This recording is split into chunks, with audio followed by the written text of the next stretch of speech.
Ladies and gentlemen, welcome to the Ray Carr Show here on WCSB Cleveland. Our special guest, the legendary singer Toni Tennille. Toni, thank you for spending some time with our audience.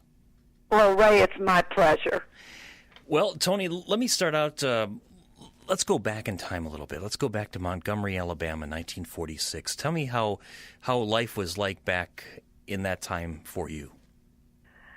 Well, my family was what I would call an upper middle class family in Montgomery, and my sisters and I around that time it was just my sister Jane and me because we were closest in age. Were very protected and very much loved daughters, and that was also the time when. It was the South was segregated at that time. Yeah, Jim Crow. And yeah. And I have to tell you that my mother and father kind of kept that. They kind of protected us from the real ugliness of what was going on at the time. Yeah, you were sheltered. We had black people that worked for us, throughout my childhood, but. They were people that we knew and stayed with the family for years, and that we, almost thought of as family ourselves. And my father, although he was a Southern man, was really quite liberal in his thinking. But he had to be careful because all of his friends, I call them the good old boys, were very prominent socially in Montgomery, and I think that most of them, if they knew how he felt, he might have caused some problems with his business downtown. So he kept most of his feelings like that to himself. But we knew, because we were always taught always to be respectful, never to use bad words of any of our black friends or the people that worked with us.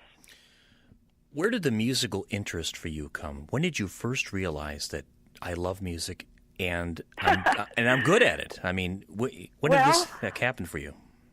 Well, I kind of joke that I popped out singing. I mean, that's just, the way it was. In fact, all three of my sisters are very good singers, and it's part of it. And, of course, Daddy was a big band singer in the late 1930s, and he sang with Bob Crosby and his Bobcats, and he was having a wonderful career doing that until his father passed away, and eventually his mother asked him to leave the road and come back to Montgomery and run the furniture store.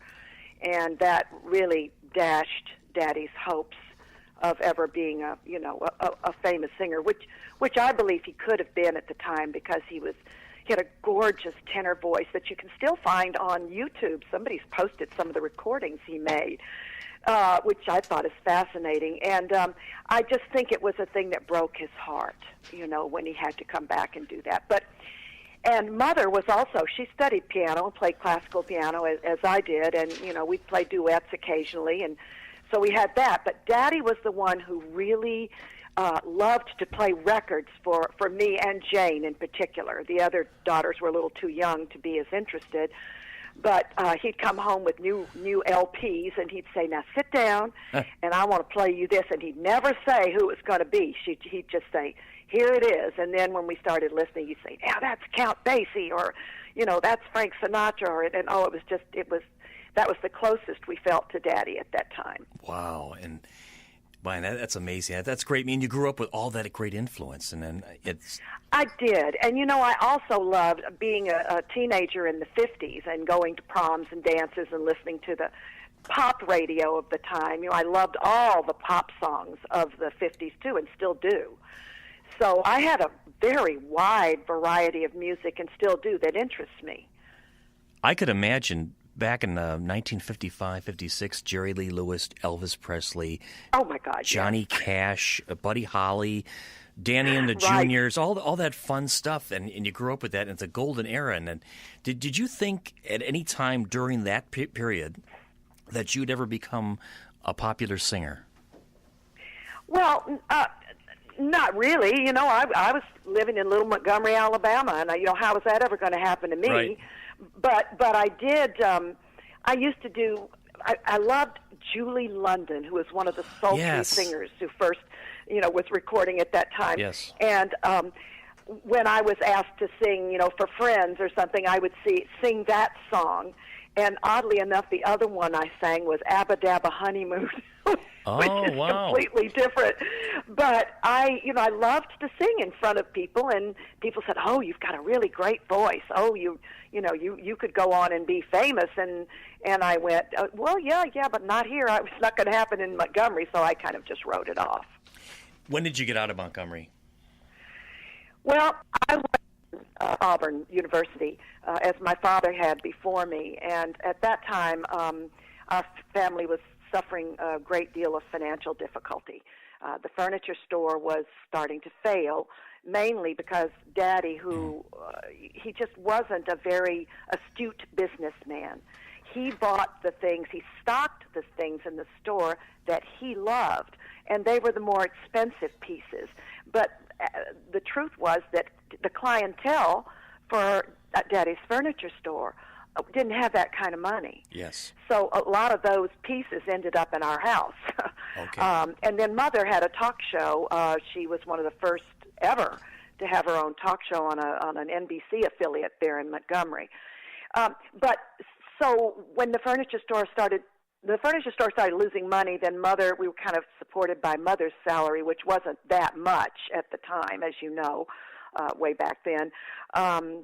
But I went to Auburn, and at the end of my junior year, my family had already moved to California because Daddy got a job in California that would, hopefully keep us going for a while. And then I went back to join the rest of the family in California and never went back to Alabama. Wow. When you went to California, what year was that? 1960. 1960. That was a pivotal time in rock and roll when I know it was. I know it was. But you've got to remember that at that time I was a jazzer. I mean, I'd just come out of Auburn University, where I sang with the Auburn Knights, which was a big band that's actually still in existence today, with different students and so forth. But I made some extra money doing that, and I was into jazz and poetry and all that kind of stuff. Yeah. But when I did get to California, of course, then I started listening to all the other kind of music. I always loved jazz from that period. Being an Auburn Tiger, I mean, do you think the jazz program down there was probably the best one in the South? Oh, I don't know what the others were like, but it was fantastic. And I remember we had a professor there by the name of Bob Richardson. Fop was his nickname, F-O-P. And I sang in a women's jazz octet that he created and wrote all the arrangements for, and they were wonderful, difficult vocal arrangements. They were challenging, but they were just great. So, I think I had I minored in music, I majored in English, but I had a fabulous education musically at Auburn. That's a great story, Toni. Toni Tennille, our special guest here on the Ray Carr Show. All right, Toni, it's 1960. You're in Los Angeles, California. The first big contact that you came in, that you met out there, who was that? Well, the first big contact. Well, actually, I did a lot of theater. I worked at North American Aviation. Daddy got me and Jane jobs there for the summer, and then we just kind of stayed on when I didn't go back to Alabama.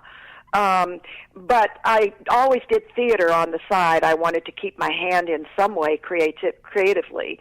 And I ended up at South Coast Repertory Theater, which is now a Tony Award-winning regional theater.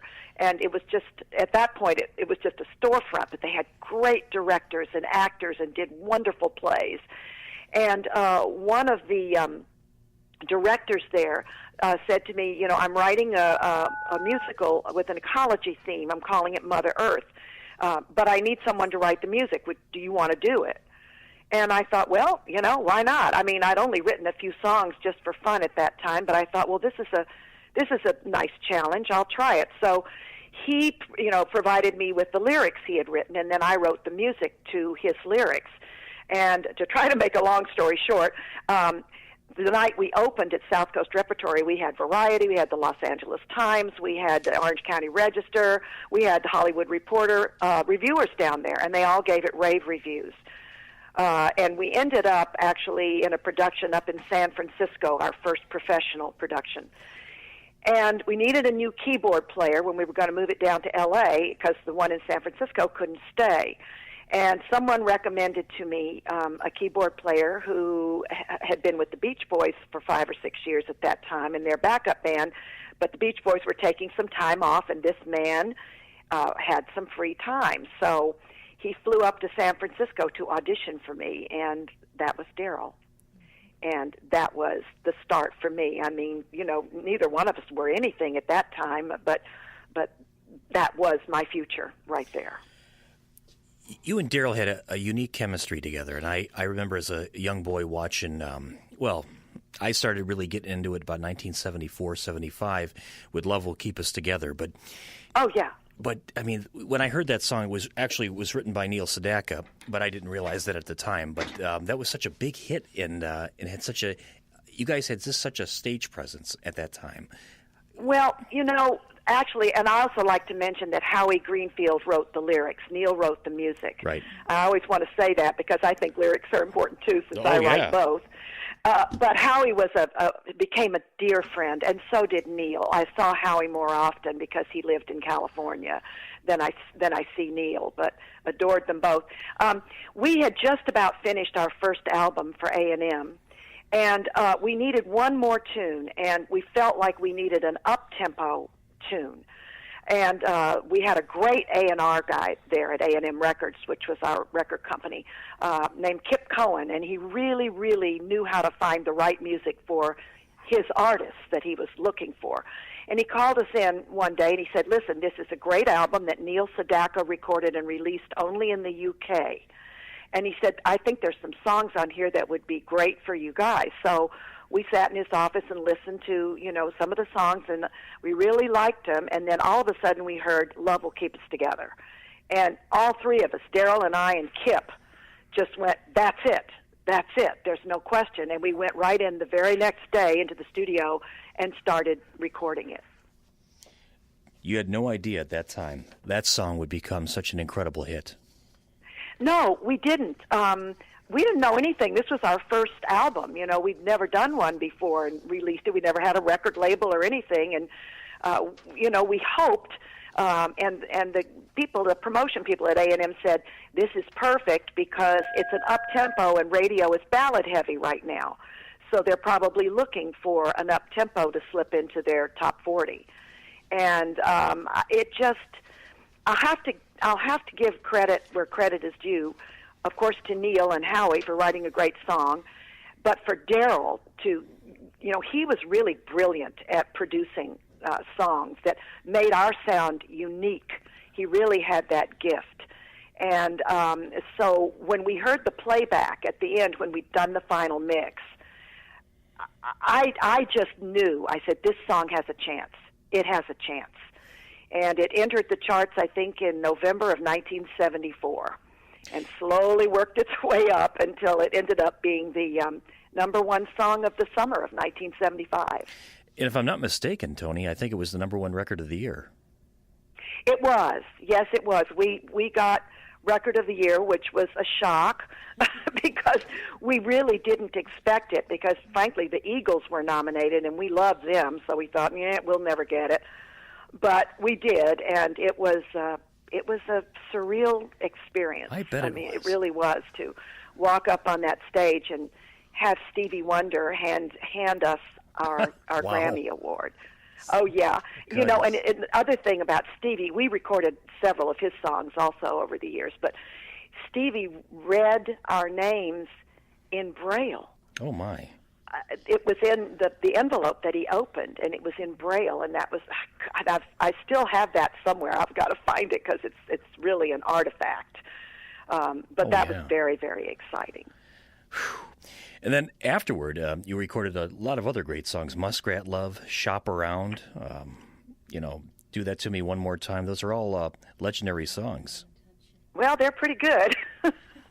I'm glad you mentioned Do That to Me, because I wrote that one, so that always makes me happy. I was in high school at that time, and we always wondered, what does that really mean? Well, I deliberately kept it kind of vague so you could insert whatever you thought it was as you listened. There was a slight bit of ambiguity to it, but I really enjoyed the song a lot. So, Toni, let's. What is your favorite, type of concert to perform? I mean, you go out there in the stage. What is your ideal night of a concert? What does that look like? Well, now it depends on if you're talking about pop or if you're talking about symphonies and big bands, which I did tons of that in the 1980s when I did the standards. Those were always a joy because, my classical background and my father's background with the great songs of the American Songbook, so those were thrilling for me. In a pop concert, I don't like huge venues because I liked always to be more intimate with the audience. And so I preferred, where you don't have to have big screens up there so people can see you. I didn't care for that very much. So the smaller venues suited me. That would seem normal because I've seen you at smaller venues, and I think that would be something perfect for you because people can really look at you and appreciate the subtleties to everything that you do. Well, thanks. Toni, let me ask you about the Victor Victoria Tour. Okay. Can you talk a little bit about that? Sure.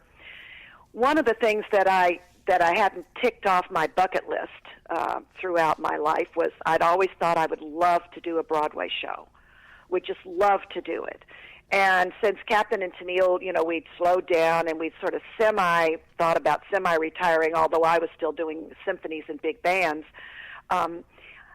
word got to me from friends that Julie Andrews was getting ready to leave Victor Victoria on Broadway, and they were looking for a replacement to play her part.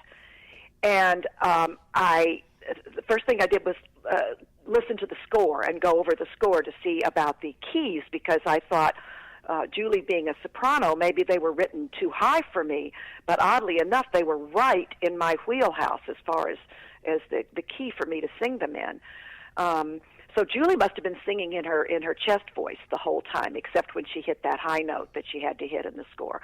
But anyway, I made a video of myself doing a couple of scenes and sent it off to the producer, hoping that I would get a chance to audition. And my hope was that I could, get the part and continue it on Broadway. And so it wouldn't have to close. But what happened was Julie left sooner, and they put Raquel Welch in. She was hired to take over. And it didn't last very long. The show closed shortly after that. And I'm always thinking that, God, she's a beautiful woman, but what is she, about 5'5", with very large, very well endowed, and I couldn't imagine her as a man. Right. Yeah. So, point well taken. But I could fake that. I'm tall, and I could sort of look like a man pretty well. So, so I did end up getting the part. But what I ended up doing was the first national tour because it had closed on Broadway, and I was so determined that I wanted to do the part that I just said, "Okay, I'll do it," without realizing that what I'd signed up for was full year, a month of rehearsals in New York, and then the rest of the year on the road, doing 8 shows a week all over the country and changing cities every week, occasionally 2-week stints. And it was the hardest thing I've ever done in my life, mainly because my voice is very subject to allergies, particularly smoke. And in those old theaters, the dust and mold that comes from the curtains that have been there since vaudeville days. I spent the entire time I was on the road just worried every day about, will I be able to sing through these 8 shows this week? And it was very, very traumatic. But I did. I finally, if you read in the book, you'll understand what I'm talking about. Right. But eventually, I got some help, and I was able to finish beautifully. But it was tough at the very beginning. And I always got really nice reviews, and I thought I'm going to get killed because I'm trying to take Julie's place. But with the exception of Boston, I got very, very nice reviews for my work. But one of the things it taught me is that I'm not cut out for that physically, just because of my voice problems with allergies. Understandable.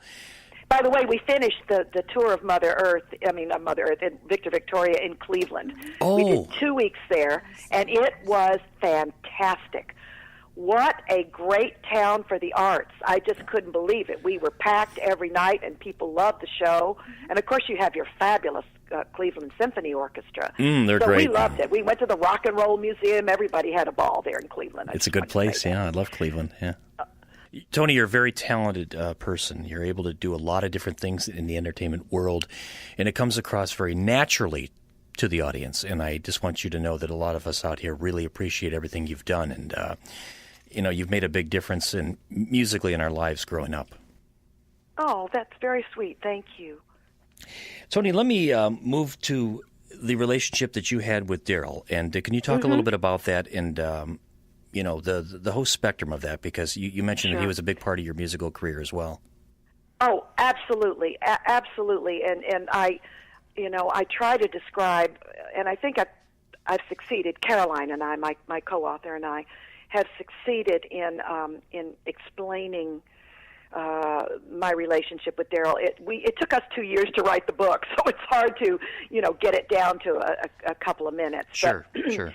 The main problem was, I think, I was raised in a very, very loving family, a loving environment.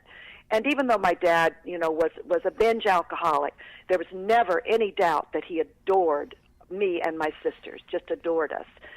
So we were surrounded with love, and we kind of always believed that love would solve everything. Daryl was raised in a completely different way.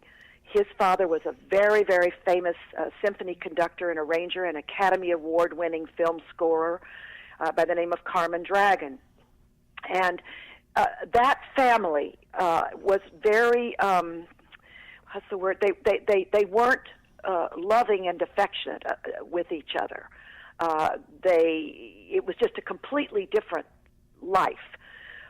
When I met Daryl, I pretty much, that was when he came to audition for me to play piano for Mother Earth.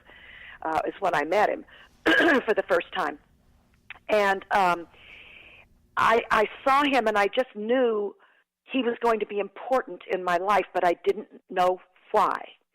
So when I met him and hired him to be the keyboard player for Mother Earth, that was the beginning of our association. I wouldn't call it relationship yet, because I couldn't figure out what it was that Daryl really thought about me.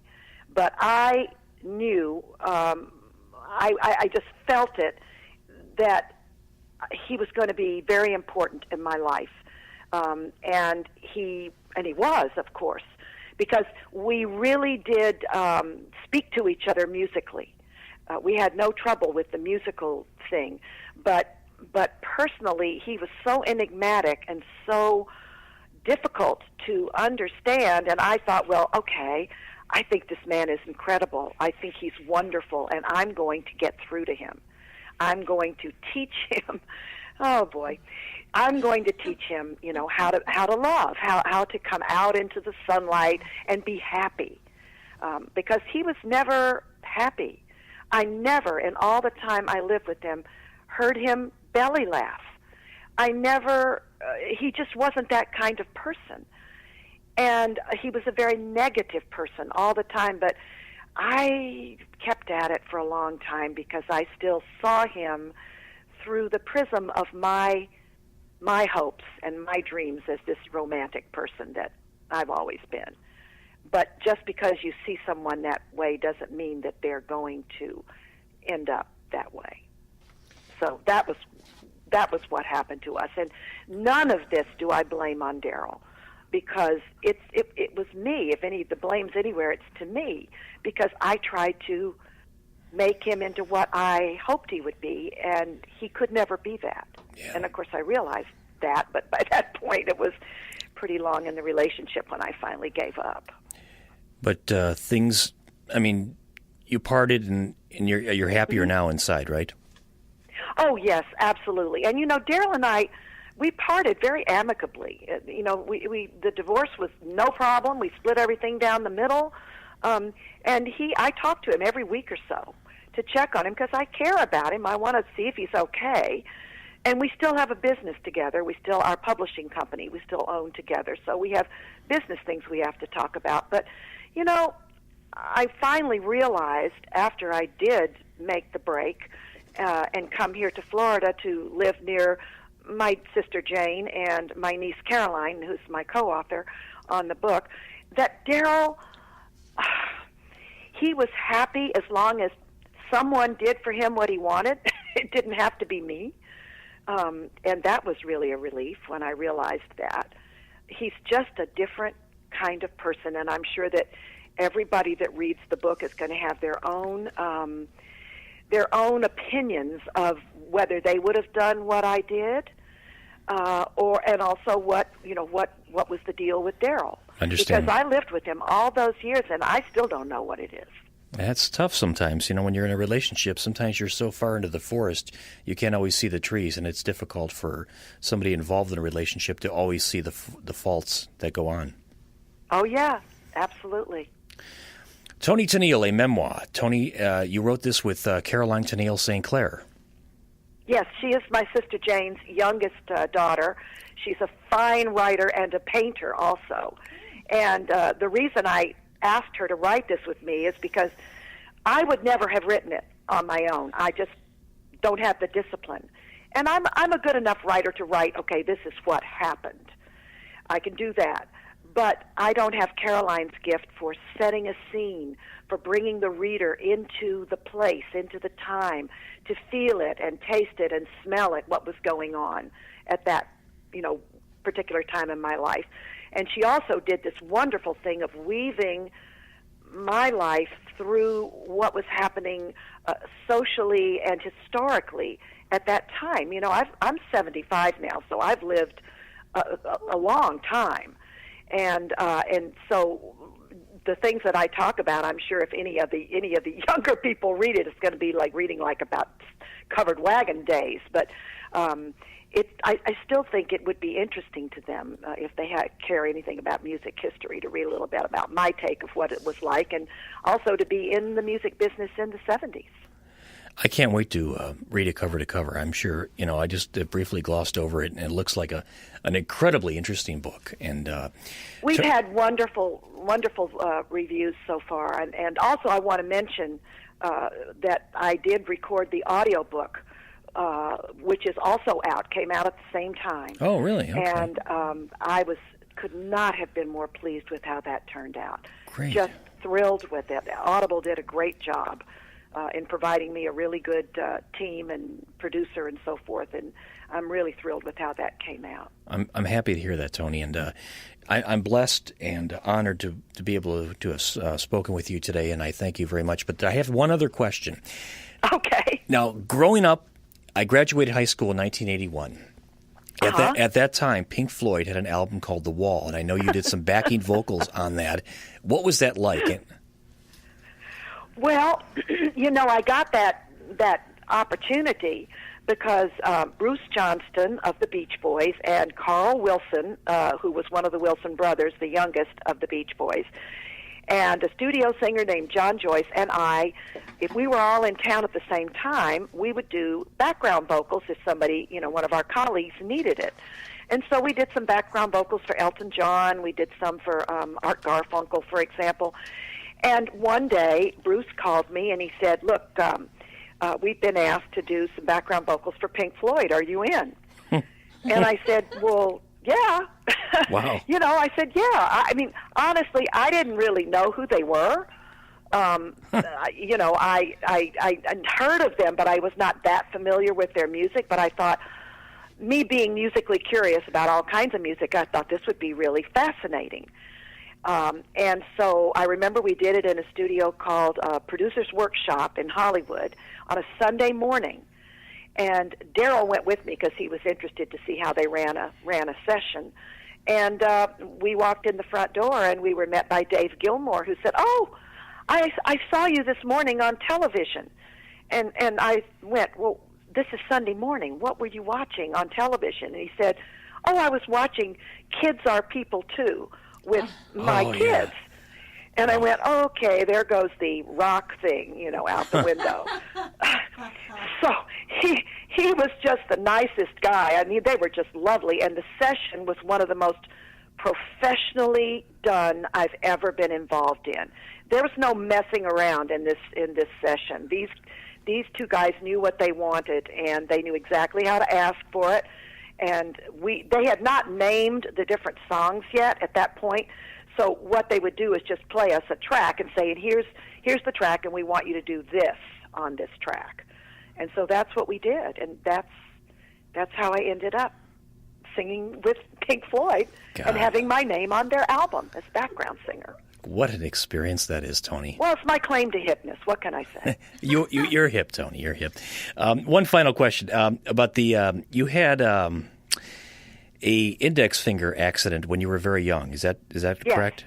Can you talk about that for just a minute? Yeah, I was just 5 years old, and I was playing at a neighbor's house with all my friends and my neighbor's daughter. And we were just running around. I mean, I was little. I was 5. And we were running in and out of the garage, and they had a great big, huge steel wheelbarrow leaning up against the partition in between the two garage bays. And I somehow, when I was running, knocked it, and it fell over and landed on my right index finger, right at the end. I don't remember a lot of it. Actually, how it happened. I remember the moment it happened. I remember my friend's mother, running out there with ice and water for me to put my finger in and being taken to the doctor right away. But what happened was that I lost the tip end of that finger through gangrene, and they had to amputate the last knuckle there, that last joint. And, I had wanted to, I showed a lot of promise for music, and my parents had always wanted me to have the opportunity to play piano. So I realize now, I didn't then, spent a great deal of money arranging for me to go to New Orleans several times for reconstructive surgeries. And this was in the 1940s now. So they weren't nearly as the technique wasn't as great. Well, their proficiency is much better now. Yeah, exactly. But he did a good job. He did a very good job, the surgeon did. He was very famous for his time. But it just didn't, it doesn't have a nail. It doesn't have a joint there. It's just, there it is, and it's not very attractive. And I've hidden it my whole life because I was embarrassed about it. And when I thought to write about it, especially to open the book with that, I thought, I've hidden it long enough. It's time to just, because I thought that was such an important part of who I became and what I became. I mean, some people wouldn't think it was anything, but to me it was. But luckily, the wonderful piano teacher in town, when I went to see her, she was not daunted at all, and she said, "I'll take you as a student," and I went on to become really, really a rather good classical pianist, and studied for 10 years with her. And because of that, I was able to write my own songs. I mean, write the music for my own songs, which not a lot of songwriters are able to do. So True. Yeah. That was a good thing, too. So it was a very big deal. But I will tell you the ironic thing now that I am the age I am. I've developed horrible arthritis, not the kind that hurts, thank God, but the ugly kind where you get the big joints and all that kind of stuff in both of my hands. And they look worse than my finger does. So, life has a way of saying, okay, this is what you get for worrying about that your whole life. Gotcha. Toni, those are great stories, and I, again, thank you for your time and effort. I can't wait to read your book cover to cover, and I wish you the very, very best, and thanks for all you've done in your life. I appreciate that. Sure, Ray. Thank you very much. I think you'll enjoy it. All right. You have a great day. Okay, you too. Bye-bye. Bye.